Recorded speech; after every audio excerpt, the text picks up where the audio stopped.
এটা আবার আমায় ৩ মাসের চোট হিসেবে পিছনে ফেলে দিল। আমি হাঁটতে পারছিলাম না, তাও 10 দিন ধরে ব্যথানাশক ওষুধ খেয়ে লড়াই করছিলাম। ভারতীয় অলরাউন্ডার শেষ বলেন, দেশের জন্য খেলা আমার জন্য সবচেয়ে গর্বের বিষয়, কিন্তু এই চোটের কারণে আমি দলের হয়ে মাঠে নামতে পারিনি। এরপরে হার্দিক পান্ডিয়া জাতীয় ক্রিকেট একাডেমিতে পর্যবেক্ষণের মধ্যে দিয়ে ধীরে ধীরে সুস্থ হয়ে উঠছেন।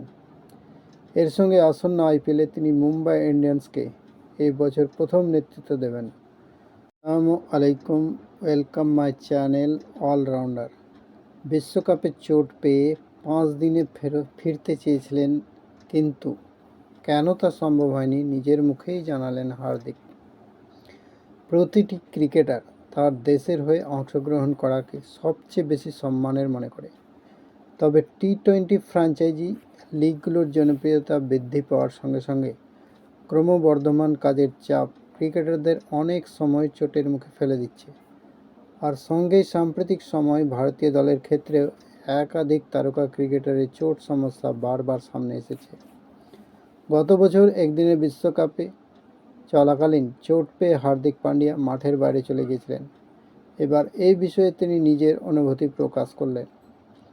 গত বছর একদিনের বিশ্বকাপ ভারতীয় দলের জন্য খুবই গুরুত্বপূর্ণ ছিল।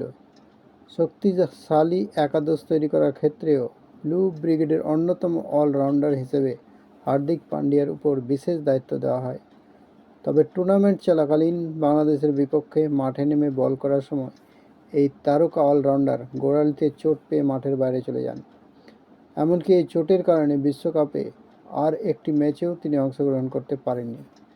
গুরুত্বপূর্ণ টুর্নামেন্টে একই রকম ক্রিকেটারের দলে না থাকা ব্লু ব্রিগেডরা বারবার অনুভব করেছে।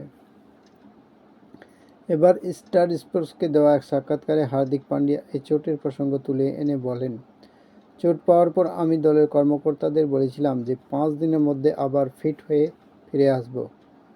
তারপর গোড়ালিতে 3টি ইঞ্জেকশন নিয়েছিলাম। আমাকে গোড়ালি থেকে জমাট বাঁধা রক্ত সরাতে হয়েছিল। ফিরে আসার জন্য সবটা আবার আমায় 3 মাসের চোট হিসেবে পিছনে ফেলে দিল। আমি হাঁটতে পারছিলাম না, তাও 10 দিন ধরে ব্যথানাশক ওষুধ খেয়ে লড়াই করছিলাম। ভারতীয় অলরাউন্ডার শেষ বলেন, দেশের জন্য খেলা আমার জন্য সবচেয়ে গর্বের বিষয়, কিন্তু এই চোটের কারণে আমি দলের হয়ে মাঠে নামতে পারিনি। এরপরে হার্দিক পান্ডিয়া জাতীয় ক্রিকেট একাডেমিতে পর্যবেক্ষণের মধ্যে দিয়ে ধীরে ধীরে সুস্থ হয়ে উঠছেন। এর সঙ্গে আসন্ন আইপিএলে তিনি মুম্বাই ইন্ডিয়ান্সকে এই বছর প্রথম নেতৃত্ব দেবেন। প্রসঙ্গত, মুম্বাই 24শে মার্চ টুর্নামেন্ট তাদের প্রথম ম্যাচ গুজরাট টাইটান্সের বিপক্ষে মাঠে নামবে। ভিডিও এই পর্যন্তই। থ্যাঙ্কস। প্লিজ নেক্সট ভিডিওর জন্য এই চ্যানেলকে সাবস্ক্রাইব করুন।